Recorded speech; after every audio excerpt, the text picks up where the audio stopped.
2 days లో సంక్రాంతి పండుగ ఉన్నది. సో ఇంకా ఈ రోజు మా ఇంట్లో లడ్డు చేయడం అయితే స్టార్ట్ చేశారు. అసలు లడ్డు ఎలా చేయాలి అండ్ ప్రాసెస్ ఏంటో చూద్దాం. ఫస్ట్ శనగపిండిని తీసుకొని దాన్ని వాటర్ గా కలుపుకోవాలి. తర్వాత ఒక బొక్కల గిరిటి తీసుకొని అందులో ఇలా పోయాలి. ఇలా డ్రాప్స్ లో పడతాయి. అవి ఎలా ఉంటాయి అంటే లైక్ చూసేదానికి బుడ్డకారంలా ఉంటాయి.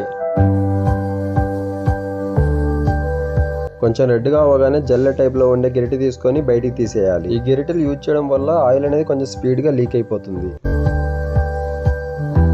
ఇదంతా ఇలా ఉంటే ఇంకో పక్క మా చెల్లెలు లడ్డుకు పాకం పడుతుంది. మనం పాకం పట్టేటప్పుడు నాన్ స్టాప్ గా రొటేట్ చేస్తూనే ఉండాలి. అండ్ ఇక్కడ మా పిన్ని ఫుడ్ కలర్ యాడ్ చేస్తుంది. ఎందుకంటే మధ్య మధ్యలో కొంచెం రెడ్డిష్ గా అండ్ అట్రాక్టివ్ గా లడ్డు కనిపించడానికి. మనం పాకం పెట్టింది అయ్యిందో లేదో తెలుసుకోవడానికి ఇలా 2 fingers యూజ్ చేయాలి. ఇలా చేయాలి.